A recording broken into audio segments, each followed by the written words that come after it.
Hello everyone, welcome to smile for all free school. कैसे हो सब कोई? उम्मीद करता हूँ कि बहुत अच्छे होंगे। ओके, तो एज यू नो कि मैं क्लास 10th NCERT का चैप्टर नंबर 1 डिस्कस कर रहा हूँ। ओके, और मैं हर एक चैप्टर को डिस्कस करूँगा ये वाले बुक से, आप जैसे कि देख रहे हैं।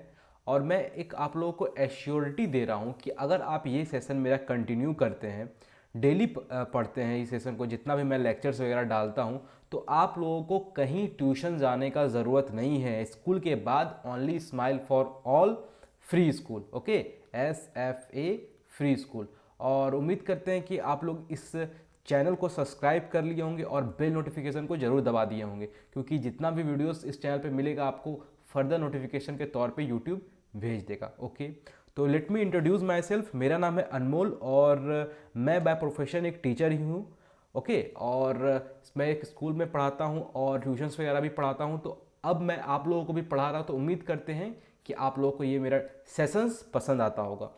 चलिए हम लोग अपने अपने लेक्चर पे आते हैं आज। और एज यू नो कि मैं 3 लेक्चर्स आप लोगों को ऑलरेडी दे चुका हूँ, और हमारा तीनों लेक्चर में ये जो चैप्टर था, चैप्टर नंबर 1, जो भी हमारा था चैप्टर नंबर 1, वो चैप्टर कंप्लीट हो गया थ्योरी। ओके, और आज हम लोग जो पढ़ने वाले हैं वो एक्सरसाइज का क्वेश्चन पढ़ने वाले हैं। ठीक है, यहाँ देख लीजिए एक्सरसाइज के क्वेश्चन हम लोग पढ़ने वाले हैं। देख सकते हैं आप, एक्सरसाइज में 20 क्वेश्चन है। ओके, 20 क्वेश्चन है। हम लोग आज 20 क्वेश्चन को डिस्कस करेंगे, अच्छे से पढ़ेंगे। तो आप थोड़ा सा पेशेंस रखिएगा और अच्छे से समझने की कोशिश कीजिएगा। ठीक है, और जो कहीं समझ में नहीं आए आप लोग कमेंट करके पूछ सकते हैं, मैं हर एक कमेंट का रिप्लाई दूंगा। चलिए, तो विदाउट वेस्टिंग हम सिंगल सेकंड हम लोग स्टार्ट करते हैं आज का लेक्चर। तो देखिए, सबसे पहला क्वेश्चन जो है मैंने कट करके लगाया है, ये हमारा पहला क्वेश्चन। देख सकते हैं आप लोग, यहाँ पे 20 क्वेश्चन है और 20 क्वेश्चन को 1 बाय 1 मैं कटिंग करके लगा दिया है, एज यू नो। चलिए, तो पहला क्वेश्चन देख लेते हैं क्या बोल रहा है question. Which of the statement about the reaction below are incorrect. एक रिएक्शन दिया गया है, PbO plus C gives 2Pb plus CO2, और बैलेंस करने के लिए यहाँ पे इसको 2 डाल दिया। ओके, ये रिएक्शंस दिया गया है। इसमें पूछ रहा है, कुछ ऑप्शन दिया हुआ है और पूछ रहा है कि कौन सा रिएक्शन, कौन सा स्टेटमेंट जो है वो गलत है, इनकरेक्ट पूछ रहा है। ठीक है, तो पढ़ते हैं। Lead is getting reduced. तो जो लीड है हमारा, क्या वो रिड्यूस्ड हो रहा है? ओके, ये तो नहीं हो रहा है, ये तो गलत हो गया। मैं समझाऊंगा कि कैसे नहीं हो रहा है। Carbon dioxide is getting oxidise. Carbon dioxide जो है वो क्या ऑक्सीडाइज हो रहा है? देखिए तो, कार्बन डाइऑक्साइड ऑक्सीडाइज हो रहा है, ये भी गलत हो गया। कार्बन इज गेटिंग ऑक्सीडाइज, तो देखिए तो ये कार्बन जो है ये ऑक्सीडाइज हो रहा है, ये सही है। और lead oxide is getting reduced, तो जो लीड ऑक्साइड है हमारा वो रेड्यूस्ड हो रहा है, तो ये भी सही है। अब याद करते हैं हम लोग कि मैंने क्या पढ़ाया था आप लोगों को, ऑक्सीडेशन और रिडक्शन में क्या बताया था। जो ऑक्सीडेशन में होता है उसमें होता है एडिशन ऑफ ऑक्सीजन, होता है ना, एडिशन ऑफ ऑक्सीजन। और इसमें होता है रिमूवल ऑफ ऑक्सीजन। याद है रिमूवल ऑफ ऑक्सीजन? किसको किसको याद है? तो यहाँ पे देखिए, पहला जो ऑप्शन बोल रहा है लीड इज गेटिंग रेड्यूस्ड, तो जो लीड है वो क्या रेड्यूस्ड हो रहा है। यहाँ लीड, यहाँ देख रहे हैं लीड ऑक्साइड बन गया, बन तो नहीं गया है, ये रिएक्शन उल्टा हो गया, बट आपको ऑप्शन के बेसिस पे समझाया जा रहा है। पीबी पीबीओ में बदल गया है, तो ये पीबी पीबीओ में बदल गया है, दैट मीन्स क्या हुआ है, यहाँ पे ऑक्सीडेशन हुआ है। और यहाँ ऑप्शन में दिया है गेटिंग रेड्यूस्ड, तो गलत होगा ही ना, ऑब्वियसली कि गलत होगा। उसके बाद है carbon dioxide is getting oxidised. Carbon dioxide जो है वो ऑक्सीडाइज्ड हो रहा है, नहीं हो रहा है, यहाँ भी रिमूवल ऑफ ऑक्सीजन हो रहा है, तो ये भी गलत हो गया। कार्बन इज गेटिंग ऑक्सीडाइज, तो देखिए तो कार्बन है, कार्बन डाइऑक्साइड बन गया, that means addition of oxygen हो गया, तो ये हमारा बिल्कुल सही है। नेक्स्ट है lead oxide is getting reduced. Lead oxide जो है वो रेड्यूस्ड हो जा रहा है, देखिए तो रिमूवल ऑफ ऑक्सीजन हो रहा है, यहाँ पे सही है, मतलब कि ये 4th पॉइंट भी हमारा सही है। दैट मीन्स हमारा जो पहला है A एंड B वो क्या है, गलत है, और हम लोगों को इनकरेक्ट ही पूछ रहा था, तो आंसर क्या हो जाएगा हमारा A एंड B, ये गलत है। ओके, ध्यान रखिएगा। उम्मीद करते हैं कि आप लोगों को समझ में आया होगा ये फर्स्ट क्वेश्चन। अगर नहीं समझ में आया तो फिर से बैक करके देखिए वीडियो, समझ में आ जाएगा। नेक्स्ट पे चलते हैं, सेकंड क्वेश्चन देखते हैं हमारा क्या है। सेकंड क्वेश्चन में एक रिएक्शन दिया हुआ है, Fe2O3 plus 2Al gives Al2O3 plus 2Fe, ये रिएक्शन दिया हुआ है और पूछ रहा है कि the above reaction is an example of, तो कौन सा रिएक्शन का ये एग्जाम्पल है।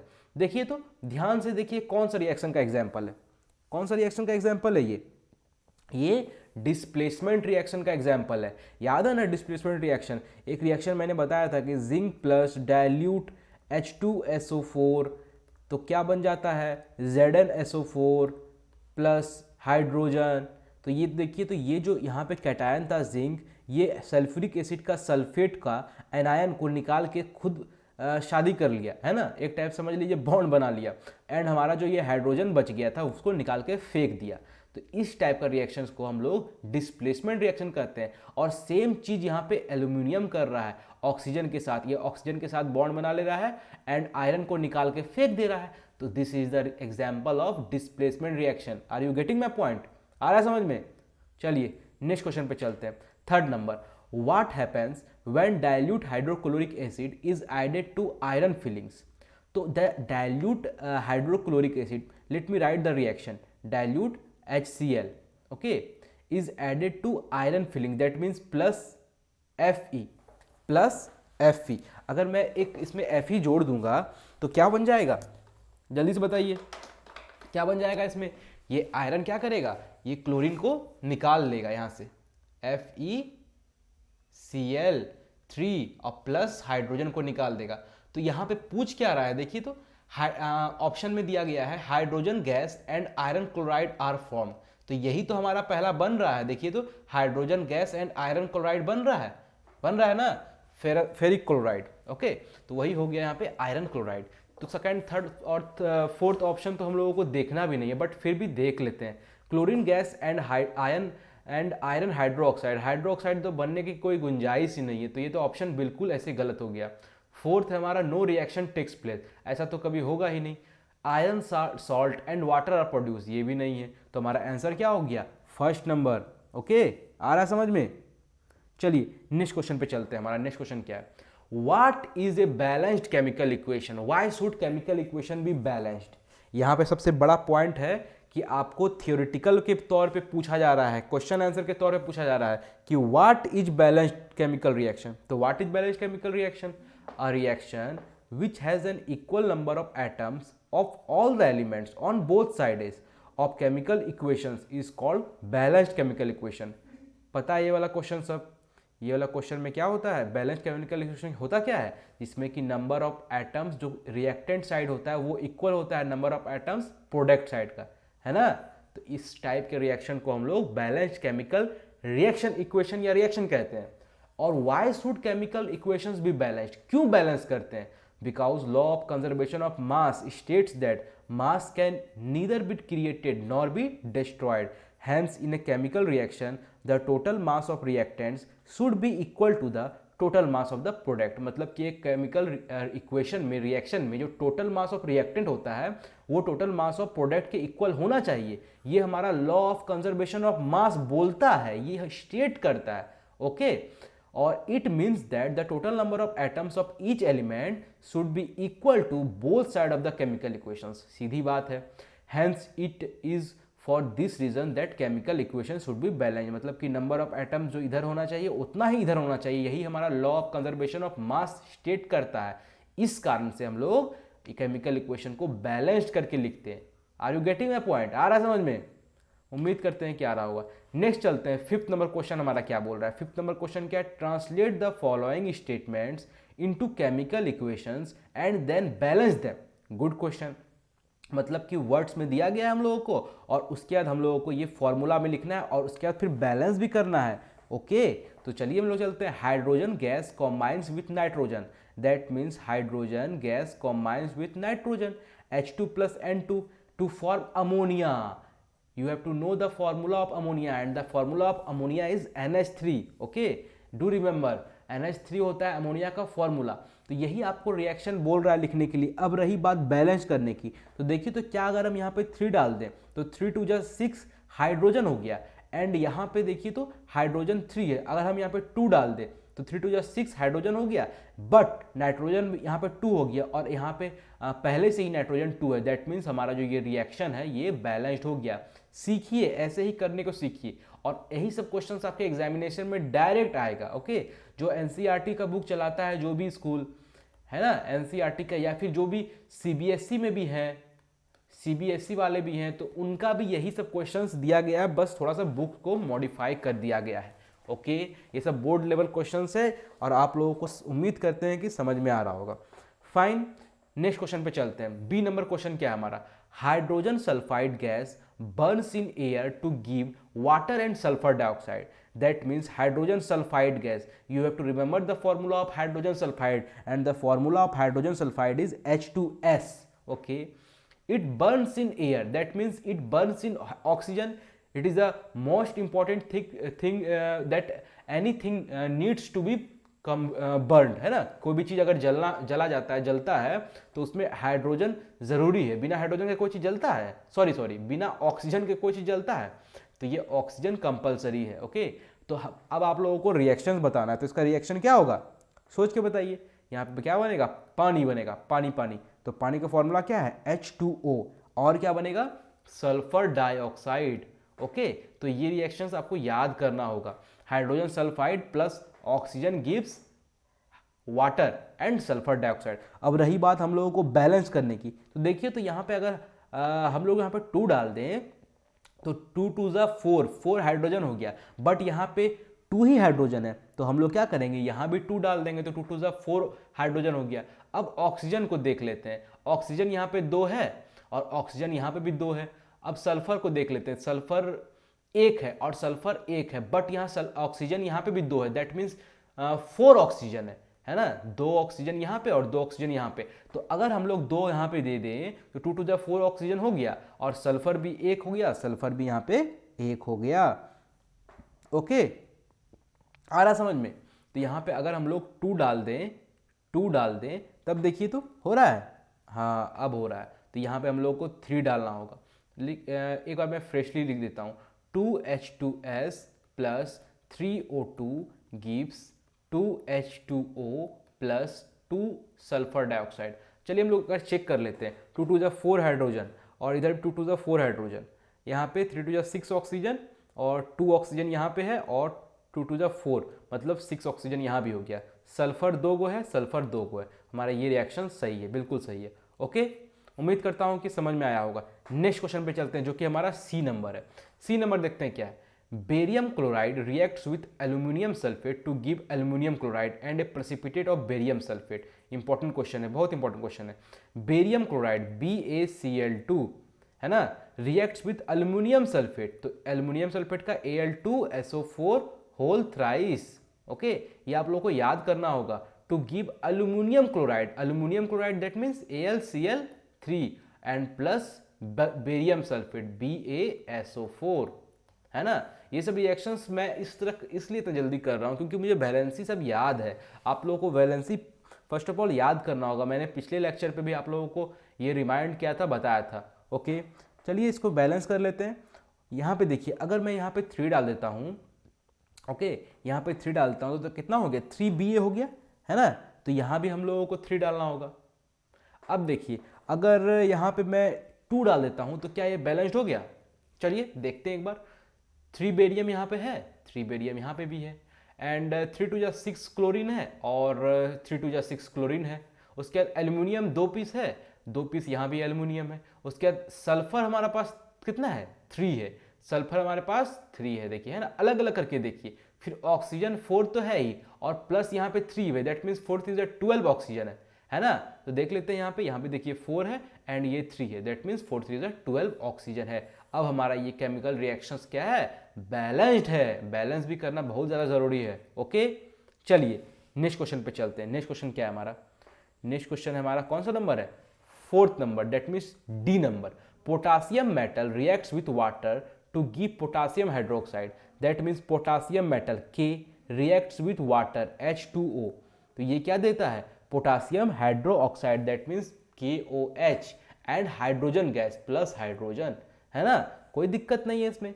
अब हम लोगों को क्या करना है, बैलेंस करना है। देखिए तो यहाँ पे कितना हाइड्रोजन है, यहाँ पे 2 हाइड्रोजन है और यहाँ पे 2 हाइड्रोजन है, बट यहाँ पे एक और हाइड्रोजन है, दैट मीन्स 2 हाइड्रोजन है। तो यहाँ पे अगर अपन लोग 2 कर देते हैं तो दैट मीन्स 2 2 4 हाइड्रोजन हो गया, और यहाँ पे भी हम लोग क्या कर देते हैं, 2 कर देते हैं, 2 2 4 हो गया, और 2 ऑक्सीजन हो गया, 2 ऑक्सीजन हो गया, और 2 पोटासियम, तो अपन लोग यहाँ पे भी 2 डाल देंगे। तो क्या हमारा बैलेंस्ड हुआ, बताइए जल्दी से।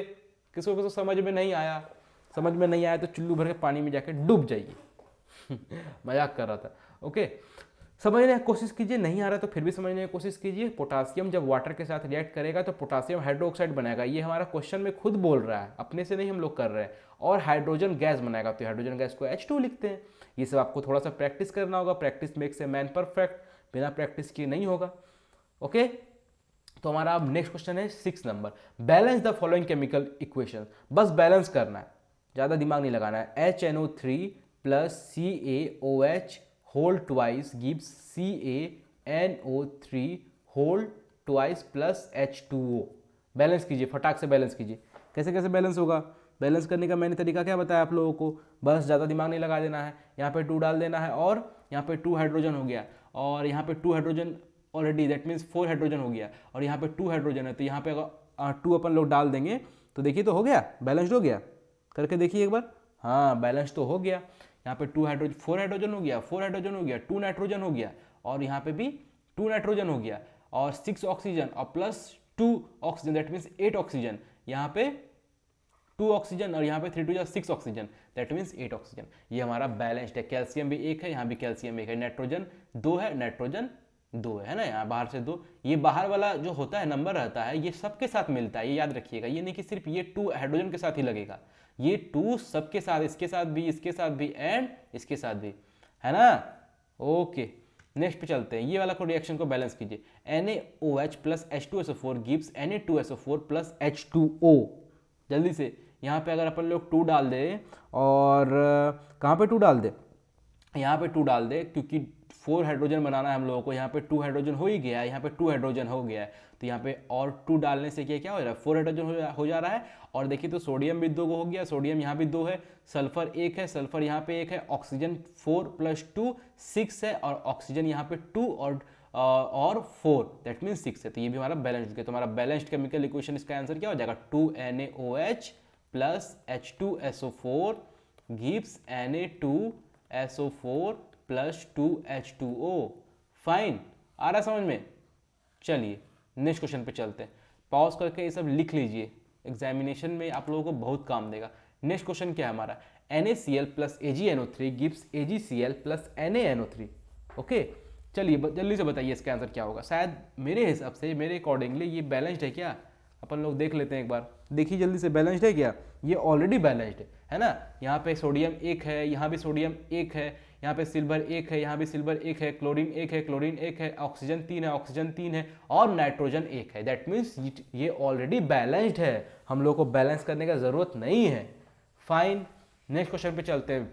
D number, BaCl2 plus sulphuric acid gives BaSO4 plus HCl। ध्यान रखिएगा, ये जो BaSO4 है ना, ये प्रेसिपिटेट के फॉर्म में बैठ जाता है, इसको PPT कहते हैं हम अपन लोग।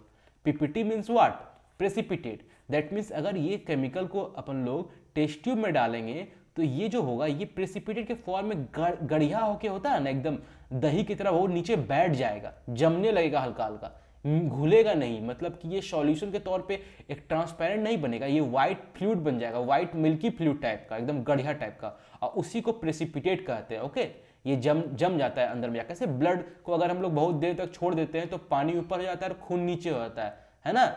उसी तरह ये BaSO4, ये समझ लीजिए जो क्लॉटिंग हुआ ब्लड का, ये यही BaSO4 हो गया, बट व्हाइट कलर में रहेगा। तो ये क्वेश्चन एग्जामिनेशन में पूछता है आप लोगों से। तो इसका आंसर बताइए, ये रिएक्शन बैलेंस कीजिए, एंड ये रिएक्शन बैलेंस करके बताइए क्या होगा इसका आंसर। क्या होगा, अपन लोग खाली अगर यहाँ पे 2 डाल देंगे तो हम अपन लोग का बन जाएगा, क्योंकि यहाँ पे 2 हाइड्रोजन है, यहाँ भी 2 हाइड्रोजन हो जाएगा। तो हमारा फाइनल आंसर क्या होगा, BaCl2 plus H2SO4 gives BaSO4 plus 2HCl। Okay, getting my point, आ रहा समझ में? ओके, नेक्स्ट क्वेश्चन पे चलते हैं। हमारा तो 6 नंबर हो गया। नेक्स्ट है हमारा 7 number, right the balanced chemical equation for the following reaction.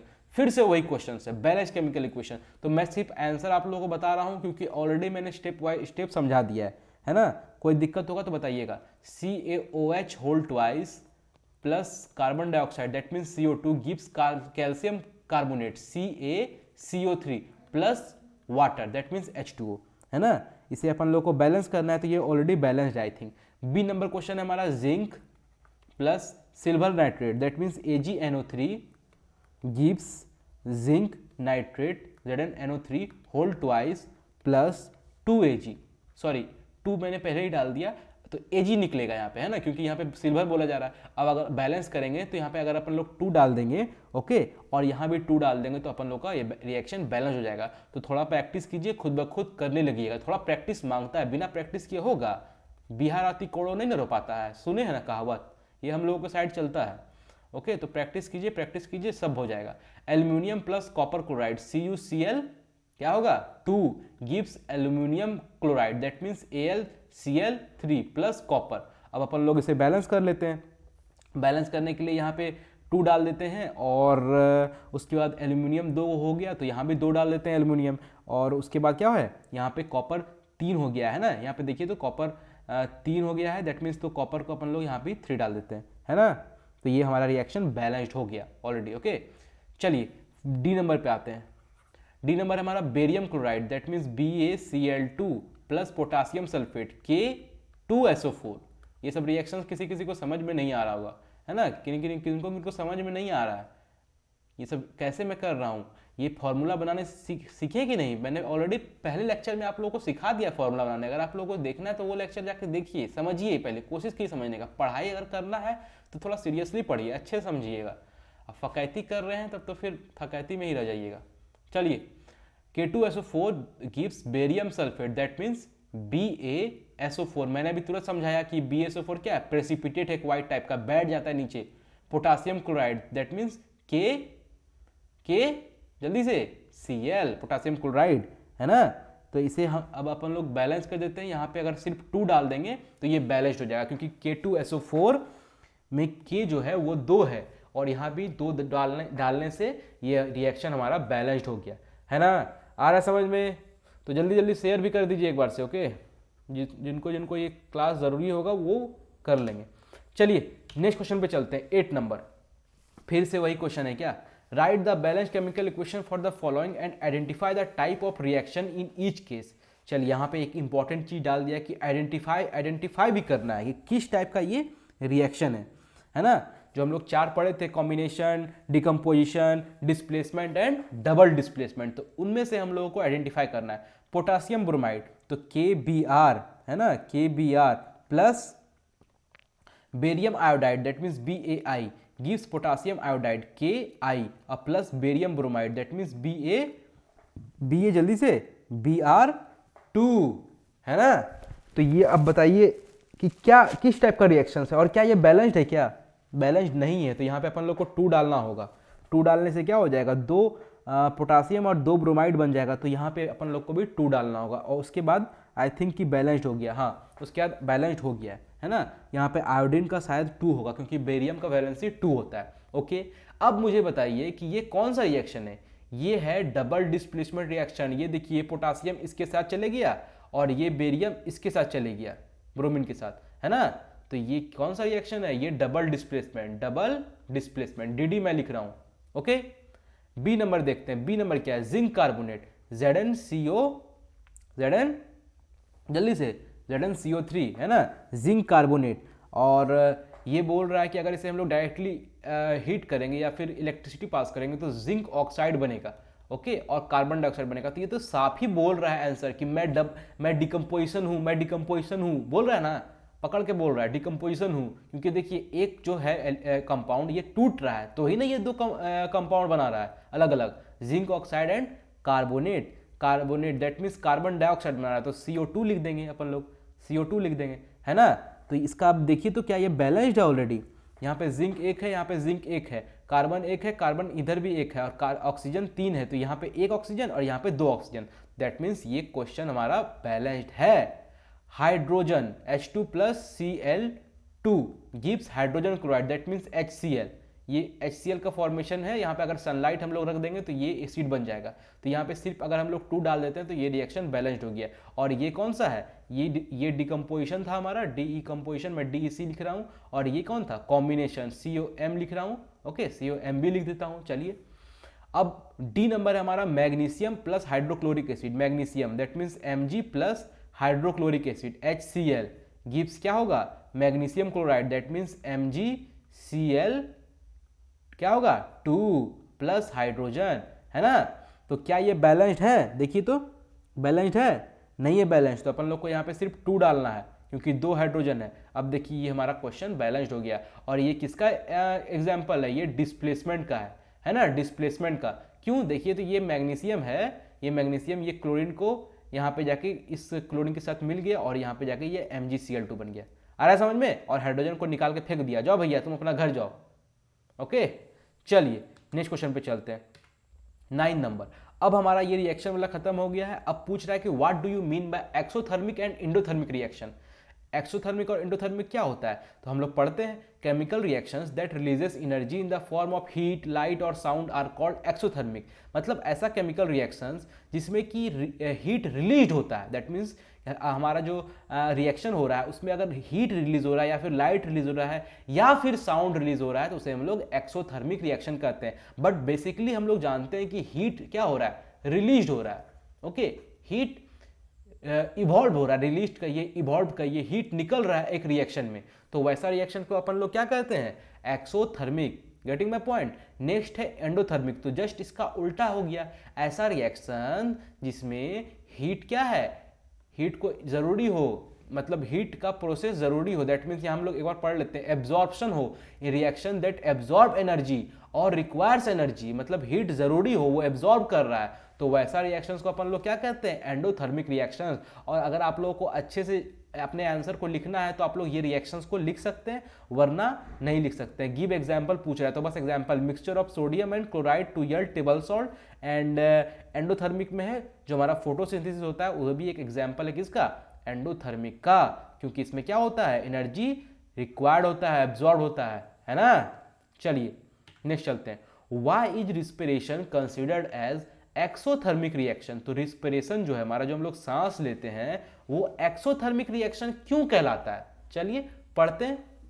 देखिए एक्सोथर्मिक मतलब क्या होता है? Heat evolve, released. तो देखते हैं, पहले हम लोग रिएक्शन को देखते हैं। देखिए तो ये ग्लूकोज का फॉर्मूला है C6H12O6, है ना। अगर ऑक्सीजन मिलाएंगे हम लोग तो ये कार्बन डाइऑक्साइड बनाता है और वाटर बनाता है और थोड़ा सा लिटिल अमाउंट ऑफ एनर्जी निकालता है इन द फॉर्म ऑफ ATP, है ना, एडिनोसाइन ट्राइफॉस्फेट। पता है किसको किसको पता नहीं है?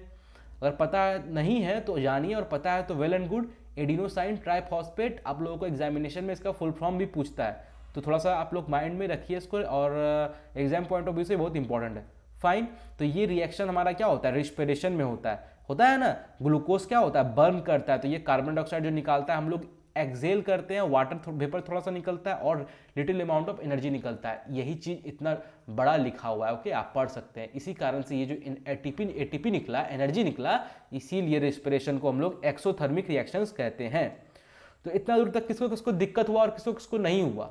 जिसको नहीं हुआ तो बहुत बढ़िया बात है, जिसको इसको हुआ है दिक्कत तो पीछे जाके फिर से लेक्चर को देखिए, समझ में आ जाएगा।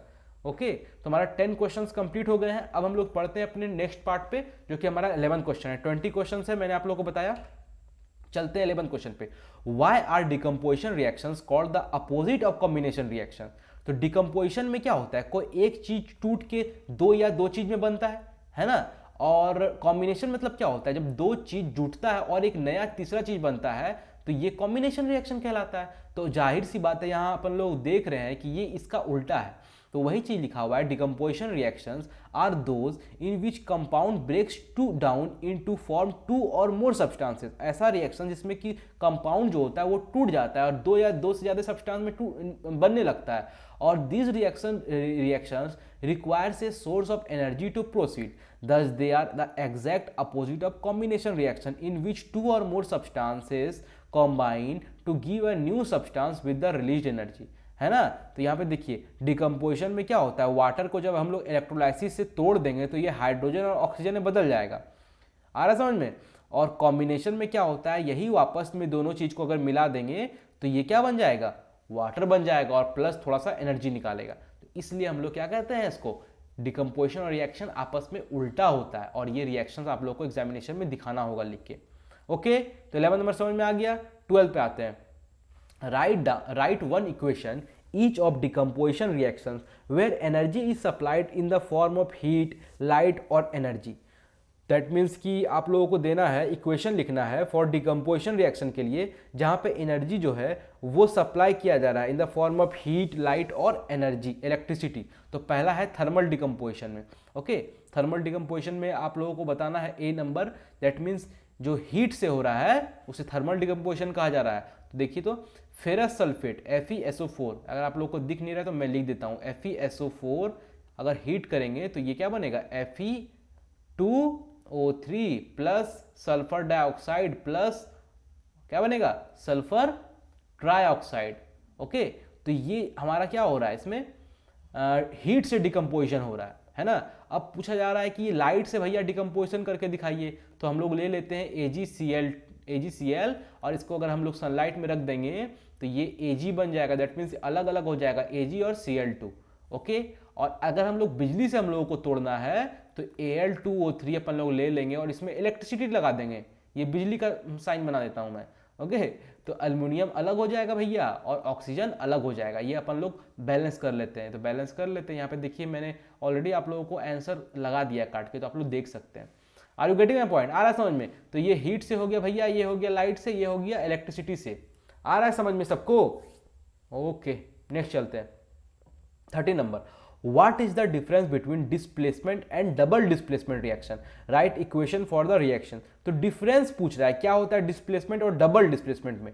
तो देखते हैं आंसर में क्या है। In a displacement reaction a more reactive element replaces a less reactive element from a compound. देखिए तो अगर एक लिखता हूं मैं a प्लस बी एक्स, इसमें क्या होता है डिस्प्लेसमेंट में, ये जो a है ये b को हटा देता है भैया, अपने जगह पे आता है और बी को निकाल देता है। तो इसी को हम लोग डिस्प्लेसमेंट कहते हैं। एक लेस रिएक्टिव एलिमेंट जो होता है, सॉरी मोर रिएक्टिव एलिमेंट होता है, वो लेस रिएक्टिव एलिमेंट को हटा देता है, दरखास्त कर देता है अपने जायदाद से उसका। तो इस टाइप के रिएक्शन को हम लोग क्या कहते हैं, डिस्प्लेसमेंट रिएक्शन। और डबल डिस्प्लेसमेंट में क्या होता है, in a double displacement reaction two atoms और a group of atoms switch places to form new compound. तो डबल डिस्प्लेसमेंट क्या होता है, AB प्लस CD अगर रहता है तो AD बन जाता है और CB बन जाता है, मतलब अपना पोजीशन को वो आपस में अदला बदली कर लेता है ना।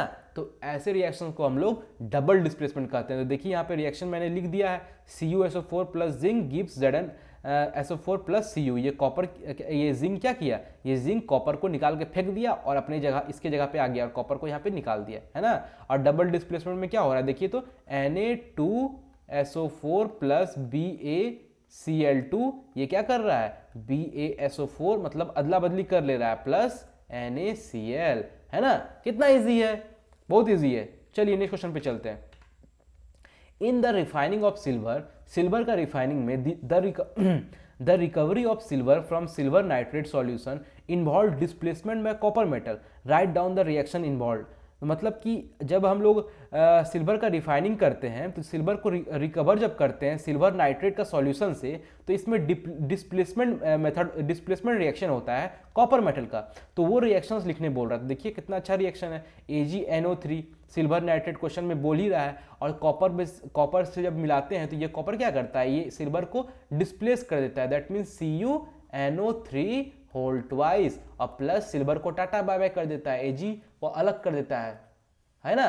तो यही रिएक्शंस होता है कब, रिफाइनिंग ऑफ सिल्वर में। ओके, चलिए नेक्स्ट क्वेश्चन पे चलते हैं। What do you mean by precipitation reaction. देखिए मैंने अभी तुरंत अभी बताया कि प्रेसिपिटेशन क्या होता है ना, ये टेस्ट ट्यूब वाला चीज जिसमें कि बैठ जाता है यहाँ पे। तो इसे अब एक्सप्लेन करना है, तो पहले जान लेते हैं हम लोग।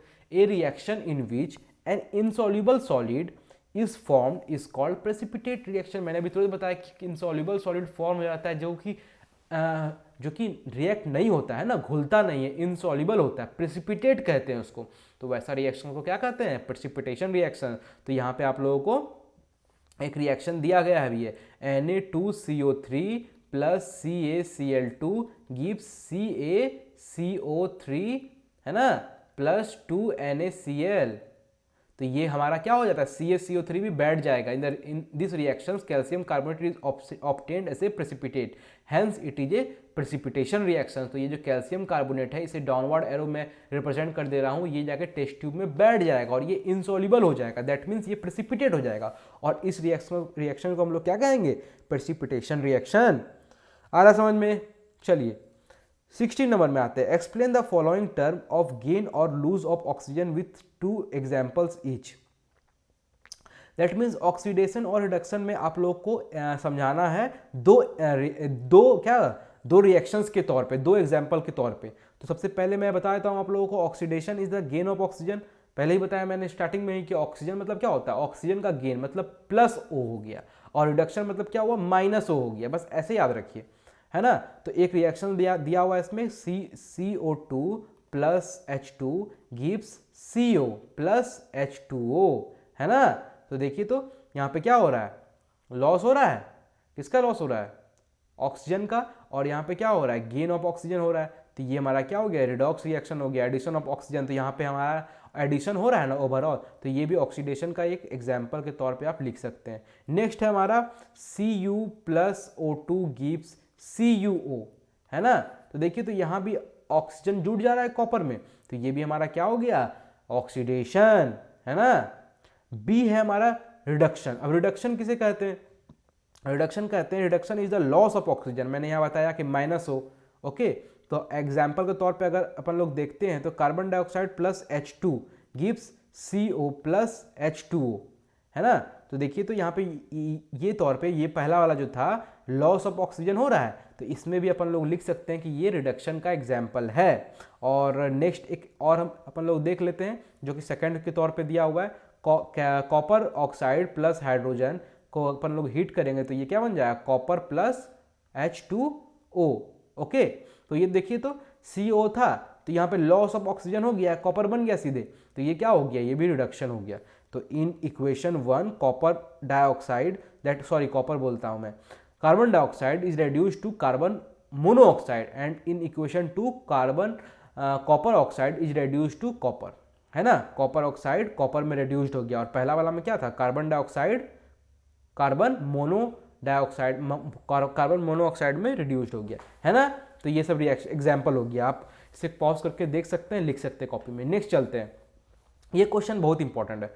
अ shiny brown coloured element X on heating in air becomes black in colour, name the element X and the black coloured compound form.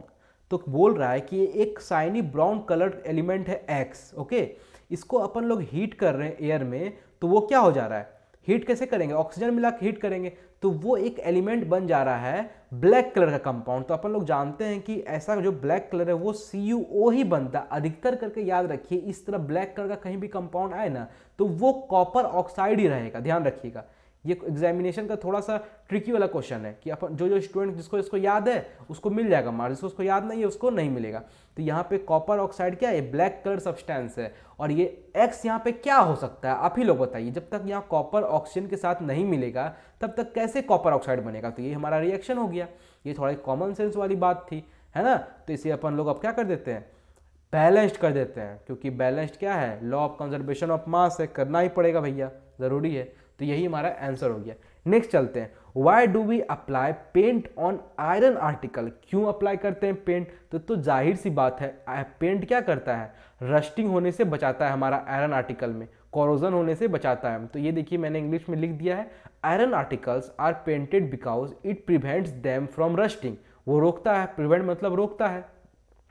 When painted, जब पेंट करते हैं तो क्या लिखा हुआ है, the contact of iron articles from moisture and air is cut off, मतलब जब हम लोग पेंट कर देते हैं, कोट कर देते हैं, तो रस्टिंग क्या होता है, नहीं होता है। तो ये क्यों नहीं होता है, ये बस एक जाहिर सी बात है कि अगर पेंट कर देंगे तो ये क्या हुआ, ब्लॉक कर दिया, पैटर्न लॉक लग गया इसमें, है ना, लॉक लग गया इसमें। जो मॉइस्चर होगा ये लोहा में नहीं जाएगा। थोड़ा सा मैं फिजिक्स में बता रहा हूँ, नॉर्मल सी बात है कि कोई भी बोलेगा, पूछेगा आपसे क्वेश्चन तो आप बता सकते हैं कि रस्टिंग को प्रिवेंट करता है, बट होता क्या है एक्चुअली में, होता यही है कि इसमें मॉइस्चर अंदर तक नहीं घुस सकता है। और अपन लोग को पता है कि जब रस्टिंग होता है तो उसमें मॉइस्चर का बहुत ही ज़्यादा ज़रूरी है ना, ऑक्सीजन और मॉइस्चर का बहुत ज़्यादा ज़रूरी है। तो जब तक मॉइस्चर पहुँचेगा नहीं यहाँ पे तब तक रस्टिंग कैसे होगा, तो यही तरीका से रस्टिंग को प्रिवेंट किया जाता है। तो वही चीज़ लिखा है कि कोटिंग जो होता है वो आयरन आर्टिकल को मॉइस्चर से और एयर से कट ऑफ कर देता है, hence rusting is prevented, their presence is essential for rusting to takes place, मतलब कि मॉइस्चर और ऑक्सीजन बहुत ज़रूरी है रस्ट होने के लिए। आ रहा समझ में, तो इसलिए हम लोग आयरन आर्टिकल पे पेंट करते हैं। नेक्स्ट चलते हैं, oil and fat containing food items are flushed with nitrogen. तो देखते हैं लेस वगैरह जो अपन लोग खरीदते हैं, क्या खरीदते हैं, लेस कुरकुरे, तो उसमें बहुत लोगों का कंप्लेन रहता है कि उसमें लेस या कुरकुरे से ज़्यादा हवा ही भरा हुआ रहता है। तो कभी सोचे हैं कि वो हवा कौन सा हवा रहता है, नॉर्मल, क्या वो नॉर्मल हवा रहता है जो हम अपन लोग को एटमॉस्फेयर में है, या फिर कोई स्पेसिफिक हवा रहता है? तो ध्यान रखिए उसमें नाइट्रोजन रहता है। ओके, नाइट्रोजन रहता है, ये ध्यान रखिएगा। और ये नाइट्रोजन क्या करता है, ये इनर्ट टाइप का गैस होता है, एक टाइप का समझ लीजिए। ये हमारा जो खाना है अंदर में फूड एलिमेंट है उसको डिकम्पोजिशन होने से रोकता है, दैट इज रैंसिड होने से रोकता है, खराब होने से रोकता है। Okay, that is oil and fats food, oil and fat containing food, जिसमें कि ऑयल रहता है या फिर फैट रहता है, उस वो खाना अगर मॉइस्चर के कांटेक्ट में आएगा तो जल्दी खराब हो जाएगा। और नाइट्रोजन अगर उसमें भर दें तो वो मॉइस्चर के कांटेक्ट में नहीं आएगा और उसको वो मतलब होता है ना, रैंसिड होने से रोकेगा, खराब होने से रोकेगा। तो अपन लोग एक बार आंसर पढ़ लेते हैं, क्या लिखा मैंने। Nitrogen is an inert gas, inert gas मतलब वो इनर्ट होता है, वो रिएक्टिव नहीं होता है, and does not easily react with these substances. On the other hand, oxygen reacts with food substances and makes them rancid. Thus, bags used in packing food items are flushed with nitrogen gas to remove oxygen. Oxygen को remove करते हैं inside the pack. When oxygen is not present in the pack, rancidity of oil and fats containing food items is avoided. मतलब rancidity मतलब क्या हुआ, rancidity मतलब क्या हुआ कि खाना जो हमारा खराब हो जाता है, सड़ जाता है, वो नहीं होगा। तो वही चीज़ जो रोकता है, अगर ऑक्सीजन अंदर में जाएगा तो खाना खराब होगा। ओके, आ रहा है समझ में? तो इसीलिए हम लोग नाइट्रोजन भरते हैं अपने फूड एलिमेंट्स में, जैसे कि लेस वगैरह कुरकुरे होता है। और आज का ये लास्ट क्वेश्चन है कि कोरोजन क्या होता है और रेंसिडिटी क्या होता है। तो पढ़ लेते हैं कि कौन कोरोजन क्या होता है। तो corrosion is defined as a process where materials, usually metal, deteriorate as a result of chemical reactions with water, moisture, chemical, air and chemicals। मतलब क्या हुआ कि जो corrosion होता है हमारा मेटल्स और मटेरियल में होता है, वो डिटोरिएट करता है। डिटोरिएट मतलब क्या होता है, उसको सड़ा देता है, कोरोड कर देता है। और किसका प्रेजेंस में, एयर का प्रेजेंस में, मॉइस्चर का प्रेजेंस में और सर्टेन केमिकल का प्रेजेंस में। दैट इज जब आयरन रस्ट करता है, मतलब Fe जब सड़ता है ऑक्सीजन के साथ मिलकर और कुछ अमाउंट ऑफ वाटर लेता है, तो ये क्या बनता है, Fe2O3.NH2O, ये बन जाता है। ओके, तो यही रस्ट होता है हमारा, Fe2O3 रस्ट होता है, Fe2O3 फाइनली यही रस्टिंग होता है हमारा। तो यही चीज़ को रस्टिंग कहते हैं। ओके, और this hydrated iron oxide is rust, है ना। तो यही जो हाइड्रेटेड ऑक्साइड है .NH2O लिखा गया, यही रस्ट है हमारा। रस्ट जो सड़ा हुआ चूर होता है, जब लोहा छुइएगा तो चूरा चूरा कुछ कुछ मिलता है हल्का सा, यही फॉर्मूला होता है Fe2O3। आ रहा है समझ में? नेक्स्ट है हमारा रेंसिडिटी। रेंसिडिटी अभी मैंने आप लोगों को बताया कि जो खाना या फूड एलिमेंट सड़ जाता है, ऑक्सीडेशन हो जाता है फैट्स और ऑयल का, और it can easily noticed by the change in taste and smell. तो उससे हम लोग क्या कहते हैं, रेंसिडिटी कहते हैं। तो ये सब आप क्वेश्चन आंसर बुक में कॉपी में लिखिए अपना पॉज करके, ये क्योंकि ये एग्जामिनेशन में डायरेक्टली पूछा जाता है ना। और रेंसिडिटी हम लोग अवॉइड कैसे कर सकते हैं, storing food in air tight container, है ना। घर में देखिएगा मान लो क्या करती है, एयर टाइट कंटेनर में खाना रखती है, तो उससे क्या होता है, ऑक्सीजन अंदर नहीं जा पाता है और खाना थोड़ा ज़्यादा देर तक अच्छा रहता है, फ्रेश रहता है। नेक्स्ट है स्टोरिंग फूड इन रेफ्रिजरेटर, खाना रेफ्रिजरेटर में रखेंगे तो भी रेंसिडिटी नहीं होगा। नेक्स्ट है एडिंग एंटीऑक्सीडेंट्स, कुछ केमिकल डाल देंगे, फूड प्रिजर्वेटिव्स। और storing food in an environment of nitrogen, वही वाला कि लेस और कुरकुरे में जब अपन लोग नाइट्रोजन भर देते हैं तो उससे क्या होता है, रेंसिडिटी को अवॉइड होता है और रेंसिडिटी थोड़ा सा कम स्लो हो जाता है प्रोसेस, बहुत दिन पे वो खाना खराब होगा। ओके, वो डायरेक्टली एक्सपायर ही होता है। तो ये हमारा 20 क्वेश्चन हो गया। उम्मीद करते हैं कि ये सेशन आपको समझ में आया होगा और ये चैप्टर आपका फिनिश हो चुका है। अब अपन लोग जो करेंगे वो नेक्स्ट चैप्टर करेंगे। ओके, साइंस का क्या करेंगे, चैप्टर नंबर 2। आ रहा समझ में? तो हमारा चैप्टर नंबर 1 हो गया। कोई भी दिक्कत होगा तो पूछ सकते हैं आप कमेंट बॉक्स में। तो चलिए तो फिर मिलते हैं नेक्स्ट वीडियो में, तब तक के लिए stay safe, stay connected and have a nice day. Thank you for watching.